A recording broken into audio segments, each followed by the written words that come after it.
Canto 8º. Devo explicar que, bem antes de chegarmos ao pé daquela torre, já observávamos as duas chamas que havia no seu cume. Na escuridão do rio, outra luz tão distante que quase não se via, respondia com um sinal. Voltei-me ao mar de toda sabedoria, e perguntei: que sinais são estes? E aquela outra chama, o que ela responde? Quem é que as provoca? Sobre esta lama imunda em breve poderás perceber o que se espera, respondeu Virgílio. Mal ele terminara de falar, da escuridão surgiu um barquinho pilotado por um barqueiro solitário, cortando a água em nossa direção. Chegaste, alma culposa! Gritou ele ao ancorar. Flégias, Flégias, desta vez tu gritas em vão, respondeu-o. Meu senhor, pois só vais nos levar a outra margem e nada mais. Contendo a sua ira, o barqueiro concordou. Meu guia calmamente embarcou e depois eu entrei, e só então o barco pareceu carregado. No meio do caminho, um ser lamacento surgiu das águas e me chamou, perguntando: Quem és tu que vens antes do tempo? Venho, respondi, mas não demoro. Mas quem és tu? Tão revoltoso? Eu sou um dos que chora, como podes ver. Com choro e com luto, espírito maldito, que assim permaneças, pois eu te conheço, mesmo tão sujo. Depois que eu lhe respondi, ele irritou-se e saltou sobre o barco, tentando me agarrar. Virgílio, porém, foi mais rápido e conseguiu lançá-lo de volta ao rio.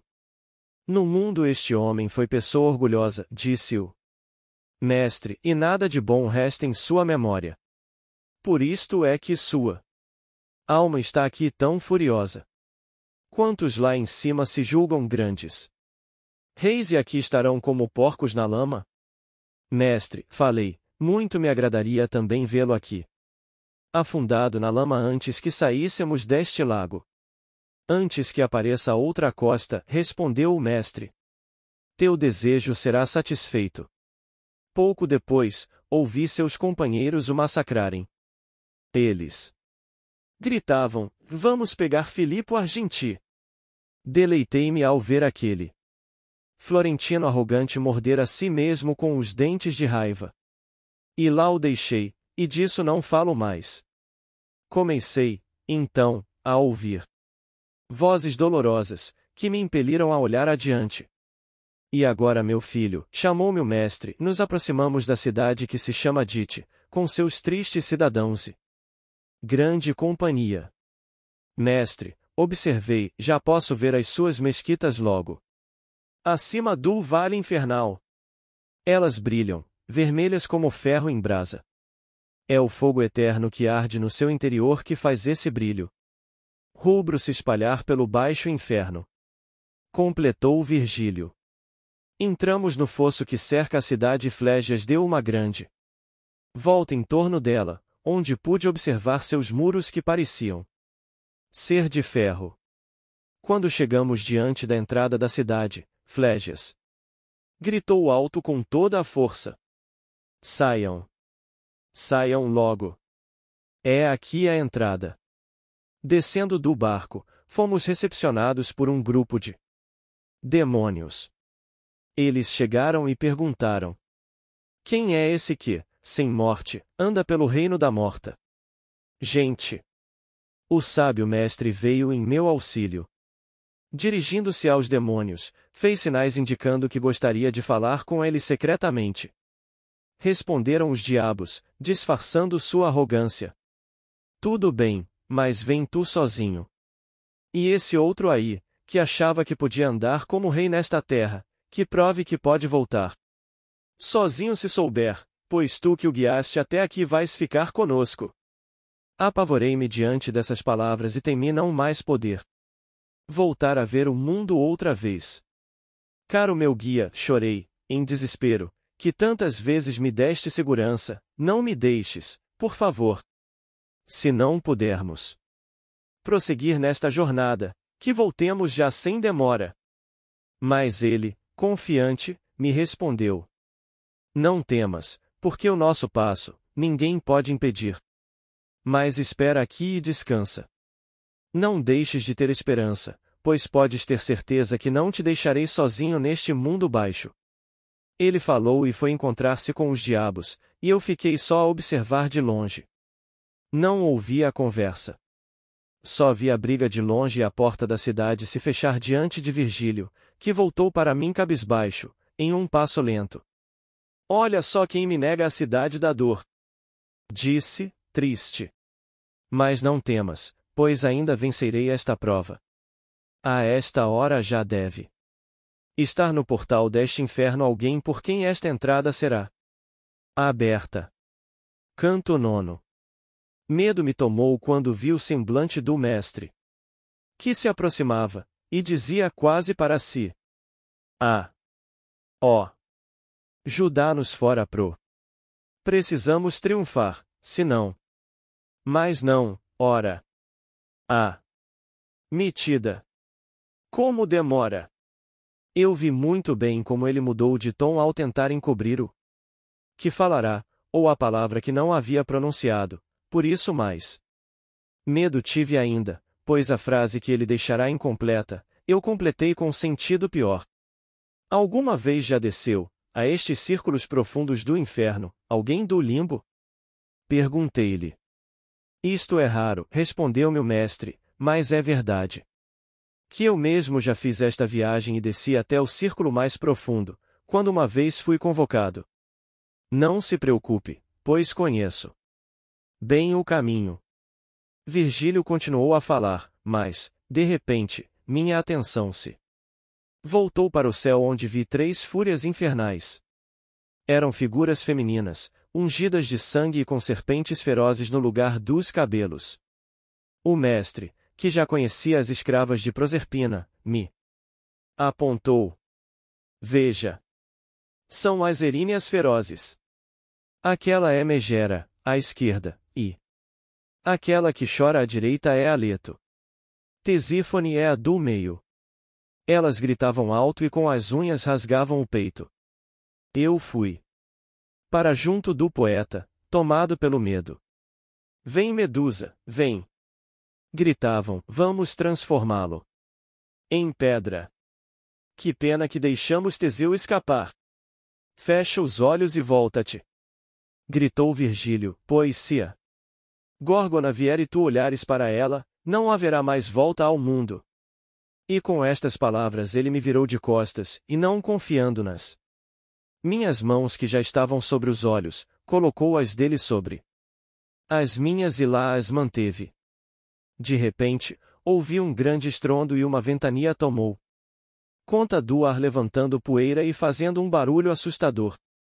Depois, o inferno começou a tremer.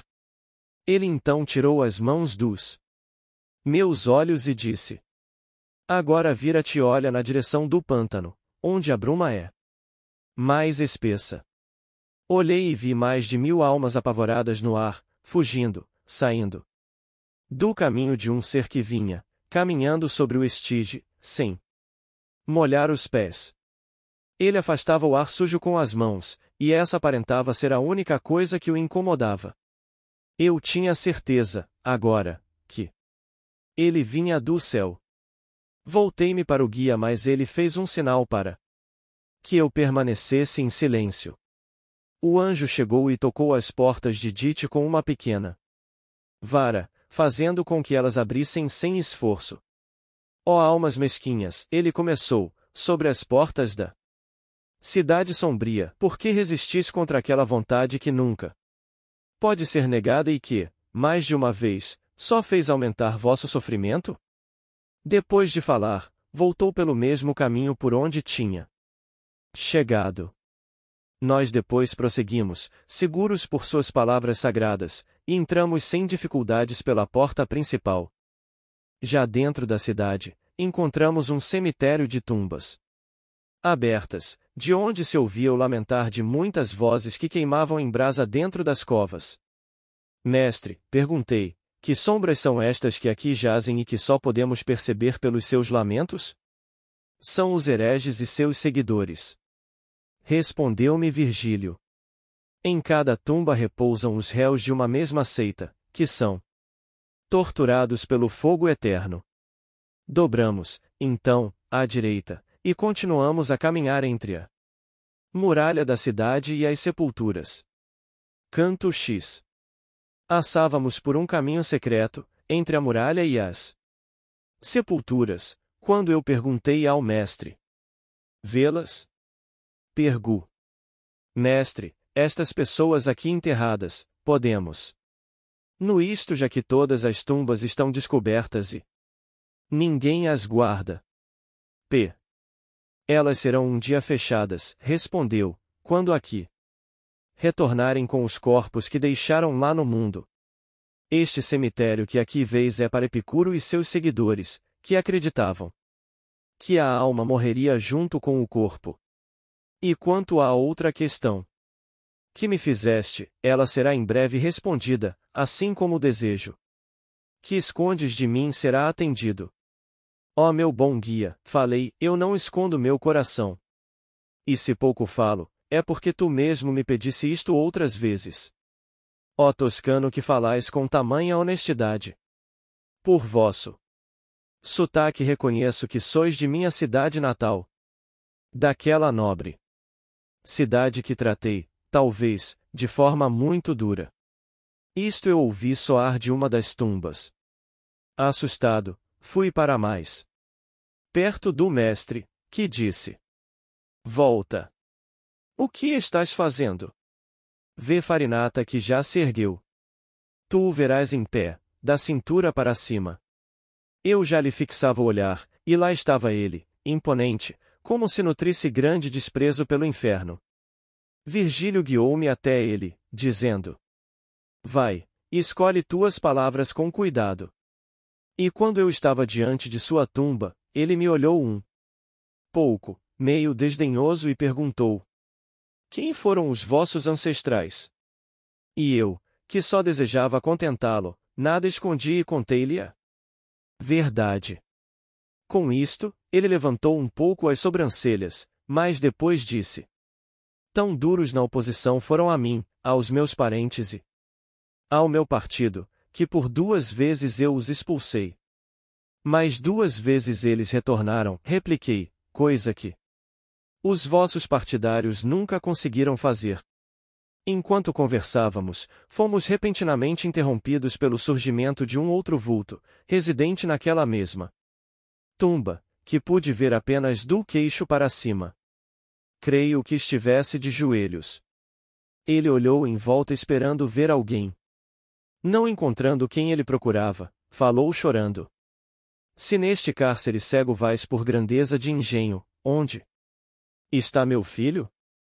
Por que ele não está contigo? Eu não estou só, disse-lhe, aquele que ali espera-me. Guia por estas trevas, aquele por quem, talvez, teu guido nutria certo desprezo. Pelo seu modo de falar e pela sua pena, não foi difícil descobrir de quem se tratava, por isso minha resposta foi tão direta. Mas subitamente ele ficou em pé, e gritou: como? Disseste que ele nutria? Então ele não mais vive? Então a luz doce não mais brilha nos seus olhos? E quando percebeu que a resposta demorava demais, ele subitamente afundou e não apareceu mais.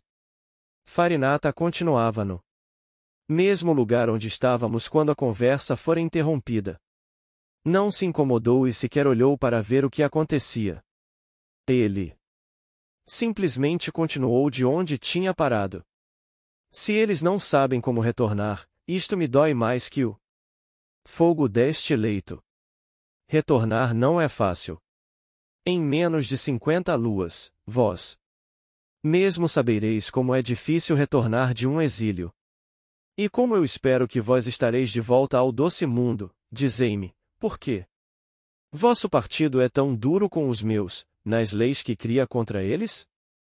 Certamente, tudo começou com o massacre que tingiu o rio Árbia de vermelho. Respondi, e ele balançou a cabeça. Nisso não fui só eu, respondeu, mas certamente eu também não teria ido se não fosse por uma boa causa, mas, quando Eles decidiram, unânimes, pela destruição de Florença. Fui somente eu que me levantei e ousei defendê-la de rosto aberto. Que agora encontre a paz, a vossa descendência, respondi-lhe, mas gostaria que vós me esclarecesses uma coisa. Me pareceu, se bem entendi, que todos vós têm a capacidade de ver o futuro, mas com o presente, o mesmo não ocorre. Os espíritos são capazes de prever o futuro, mas não podem ver o presente. Um dia, quando a porta para o futuro for fechada para sempre, todo o nosso conhecimento será findo. Então, pedi, arrependido, dizei àquele que desceu na tumba que o filho dele ainda vive. Foi por não compreender que os espíritos nada sabiam do presente, que eu fiquei em silêncio. O mestre já me chamava, então, fiz uma última pergunta a Farinata. Perguntei-lhe se havia outros conhecidos que com ele compartilhavam aquela tumba. Com mais de 1000 jazo neste valo. Respondeu, o imperador Frederico está comigo, e também o cardeal Otaviano. Sobre os outros, eu me calo. Depois disso, calou-se e desapareceu. Eu perguntei ao mestre sobre o que esperar das previsões de Farinata e ele me respondeu: guarda em memória tudo o que aqui ouviste contra ti, mas espera até chegares a encontrar Beatriz, pois o olhar dela tudo conhece. Dobrando agora à esquerda, caminhamos do muro para o meio, onde começava uma vereda que descia para um fosso profundo, de um ar mais espesso e mal cheiroso. Canto Xi. Egamos à beira de um precipício, onde havia um barranco derrubado, cujas pedras formavam uma grande rampa que permitiria a nossa descida. Porém, o ar denso e fedorento que emanava do abismo nos afastou de sua borda, de forma que tivemos que nos proteger sob a cobertura de uma tumba onde estava escrito: e aqui jaz o Papa Anastácio que Fotino desviou do bom caminho. Nós teremos que atrasar um pouco a nossa descida para que possamos nos acostumar com este ar poluído, disse Virgílio. Devemos então encontrar uma forma de aproveitar esse tempo utilmente, sugeri. Ele concordou. Iniciou, então, uma detalhada explicação sobre a geografia dos 3 círculos restantes do inferno. Meu filho, depois deste barranco há mais 3 círculos concêntricos, organizados em degraus, como os anteriores. Disse ele. Toda a maldade é alcançada ora através da violência, ora através da fraude. Embora ambas sejam odiadas pelo céu, a fraude, por ser uma perversão exclusiva do homem, desagrada mais a Deus. Os fraudulentos, portanto, são colocados nas valas mais profundas do inferno, onde sofrem muito mais. O próximo círculo, 7º, que nós encontraremos é o dos violentos, que se divide em 3 giros, classificados de acordo com a vítima da violência praticada. No primeiro giro estão aqueles que praticaram violência contra o próximo ou contra os bens do próximo. Lá sofrem os assassinos, assaltantes e tiranos em grupos diferentes, de acordo com a gravidade de seus crimes. No segundo giro estão aqueles que praticaram a violência contra si próprios ou contra seus próprios bens. Os suicidas e gastadores que arruinaram suas próprias vidas, no jogo, por exemplo, se encaixam neste grupo. No último giro do 7º círculo estão aqueles que praticaram violência contra Deus.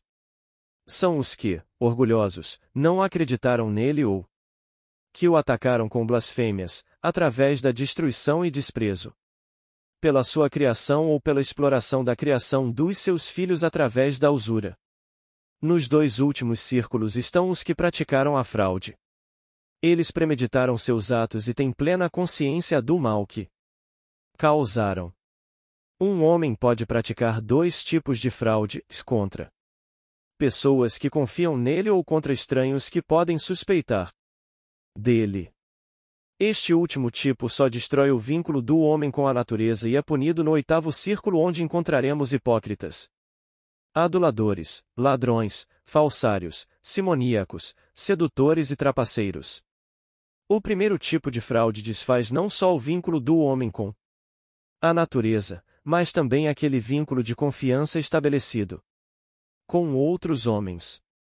É, portanto, no menor dos círculos, no nono e último, junto com Dite, Lúcifer, onde são punidos os que traíram aqueles que neles confiaram. Quando o mestre concluiu seu discurso, perguntei-lhe: por que alguns pecadores cumprem suas penas mais leves fora da cidade de Dite e outros cumprem penas mais pesadas dentro da cidade? Por que todos não estão aqui? Será que tu já esqueceste o que diz a tua ética? Respondeu, quando ela explica em detalhes as 3 coisas que ao céu mais desagradam: incontinência, malícia e bestialidade. A culpa por ter pecado por causa de incontinência ofende menos a Deus. Se tu lembrares com cuidado essa doutrina, entenderás por que aqueles lá de cima foram separados destes maliciosos aqui embaixo. A explicação foi bastante esclarecedora, mas uma dúvida ainda me atormentava. Eu não entendia como a usura podia ser um pecado de ofensa a Deus. Fiz, então, essa pergunta a Virgílio, que me respondeu: mostra a filosofia, aquele que a compreende, como a natureza se manifesta a partir do intelecto divino e da sua arte. Se recorreres à tua física, encontrarás, bem no início, como a vossa arte também imita a natureza.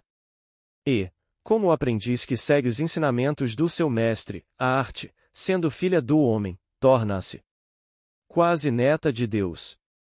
Se lembras o que diz o Gênese, logo no início: convém ao homem tirar da natureza e de sua arte os meios para sua sobrevivência. Mas o usurário, ao seguir outros caminhos, agride a natureza e a arte, que dela deriva, pois em outra coisa, o dinheiro, põe suas esperanças. A aurora já se aproximava e o mestre me chamou para continuar a jornada, pois ainda faltava muito antes que chegássemos à descida para o rochedo. Canto 12. Descemos por uma rampa formada por um enorme deslizamento de pedras, causado provavelmente por um terremoto ou pela contínua erosão.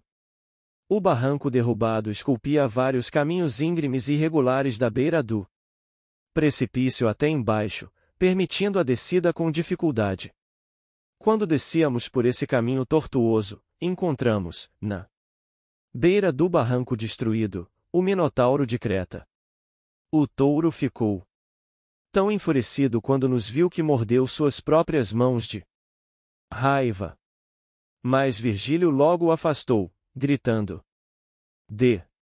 pensas talvez que estás vendo o Duque de Atenas, que no mundo te trouxe a morte? Vai embora, besta, que este só vem aqui para conhecer vossas penas. Tentando escapar, assustado com aquela voz revestida de autoridade, o Minotauro começou a bufar e espernear, escoiciando, como se tivesse sido ferido. O mestre, alerta, gritou: vamos andando. Rápido. Vamos aproveitar para escapar, enquanto ele se consome em sua fúria. Seguimos então pelas pedras, que eu frequentemente sentia balançarem sob os meus pés. Eu pensava sobre as ruínas quando o mestre falou: imagino que pensas sobre estas ruínas, guardadas por aquela fera semi-humana. Quero que saibas que, quando aqui estive da última vez, esta avalanche ainda não havia acontecido. Se eu bem lembro, ela ocorreu pouco antes da descida daquele que veio ao inferno para levar os justos para o céu. Na ocasião, todo este abismo tremeu. Não só aqui houve destruição, mas também em outras partes. Mas olha lá para baixo que em breve avistarás o rio de sangue, fervendo as almas dos violentos contra seus semelhantes. De lá do alto vi uma larga fossa, curva como um arco, assim como o mestre me descrevera, que se estendia por todo o plano. Abaixo Na base do penhasco apareceu uma ala de centauros, armados com flechas. Quando nos viram, 3 deles se afastaram do grupo e vieram na nossa direção, armados, com as flechas esticadas, prontas para atirar. Um deles então gritou: "Vocês aí! O que querem? Que tortura procuram? Falem. Logo ou eu atiro. Nossa resposta daremos somente a Quiron, teu chefe." Gritou o mestre de volta. "Só com ele falaremos, pois tu estás demasiado nervoso." Depois ele voltou-se para mim e disse: "Aquele ali é Nesso, que morreu pela bela Dejanira, e fez do seu sangue sua própria vingança. O do meio, que contempla seu peito, é o grande Quiron, que educou Aquiles. O último é Folo, aquele que nos ameaçou cheio de ira. Quando estávamos diante dos centauros, ouvimos Quiron falar aos outros 2. Vocês perceberam que aquele que está atrás move tudo o que toca. Isto não é o que fazem normalmente os pés de um morto." O mestre, que já estava diante do centauro e ouvirá o final da conversa, logo lhe esclareceu: "Ele está, de fato, vivo, e eu fui designado para guiá-lo por este caminho. Ele faz esta viagem por necessidade e não por prazer. Ele não é ladrão nem eu alma criminosa." E pediu: "Dá-me para nos." Canto 13. Netes que Nesso tivesse terminado de atravessar o val do Rio de Sangue, já estávamos nós em um bosque, não verde, mas de folhagens foscas, sem frutos, sem ramos e com os troncos cobertos de espinhos. Era ali que faziam seus ninhos as visárpias, seres de grandes asas e rostos humanos. Garras nos pés e ventres emplumados que lançam das alturas lamentos misteriosos. "Ah! Antes que entres", disse-me o mestre, "saibas que estamos no giro segundo deste 7º círculo. Fica atento, pois aqui verás coisas incríveis que falsas soariam se eu te contasse." Caminhávamos pelo bosque deserto e eu ouvia vozes de lamento, sem avistar ninguém que pudesse ser a fonte de tais lamúrias. Creio que Virgílio tenha pensado que eu estava achando que as vozes emanavam de pessoas escondidas atrás das árvores, por isso falou: "Se arrancares um galinho de uma dessas plantas, mudarás. O que agora imaginas?" Eu, seguindo seu conselho, levei a mão à primeira que encontrei, e dela arranquei um pequeno ramo. "Ai! Por que me quebrantas?" gritou o tronco, chorando. E depois de se cobrir todo de sangue, disse ainda, triste: "Por que me atormentas? Não tens espírito de piedade? Homens um dia fomos e hoje só restam paus. Devias ter mais cortesia mesmo que fossemos almas de serpentes." Saía da ferida uma mistura de sangue e palavras, cuspindo e assobiando. Assustado, soltei o galho que eu segurava e permaneci parado, como quem teme. "Ó alma ferida", falou Virgílio, dirigindo-se à planta, "fui eu que o incitei a fazer o que agora me entristece. Se ele soubesse que sofrerias, ele jamais teria erguido a mão contra ti. Mas dize a ele quem foste, pois ele voltará ao mundo onde poderá resgatar a tua fama. Tão amiga sou a tua fala que devo responder. Fui ministro de Frederico II e vítima de grande injustiça, calúnias e inverdades. Por causa delas, tirei minha própria vida. Sempre fui atento ao meu Senhor e nunca o traí. Se algum de vós regressar ao mundo, por favor, restaure a minha memória que foi maculada pela inveja." Virgílio esperou um pouco, depois me falou: "Já calou-se o suficiente. Não percas tua vez. Pergunta, se há mais alguma coisa que desejas saber. Porque tu não perguntas o que achares que a mim poderá satisfazer?" Perguntei: "Eu não posso. Não conseguiria falar." Ele então voltou para o espírito. Ó Espírito em desgraça, dize-nos como uma alma se funde com estas plantas e se algum de vós, um dia, escapará desses galhos.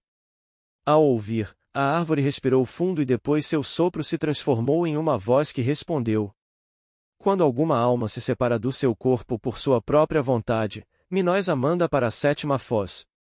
De lá, cai nesta selva escura, brota como uma semente e cresce, até tornar-se um espinhoso arbusto.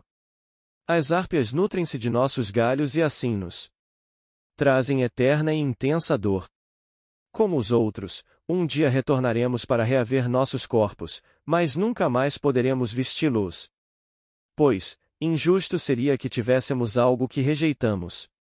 Nós os arrastaremos até aqui onde, nesta triste floresta, nossos corpos serão para sempre pendurados nos galhos de suas almas vis. Enquanto ouvíamos a árvore falar, um novo ruído desviou-a nossa atenção. Eram dois vultos nus, que corriam, sangrando. Arrancavam, na fuga, todos os galhos dos arbustos por onde passavam. Me acode, morte! Gritava o primeiro. Lano, com tuas pernas poderias ter tido mais sorte na batalha de Topo. Dizia o outro que, não podendo mais correr, caiu sobre um arbusto e se ficou coberto de espinhos.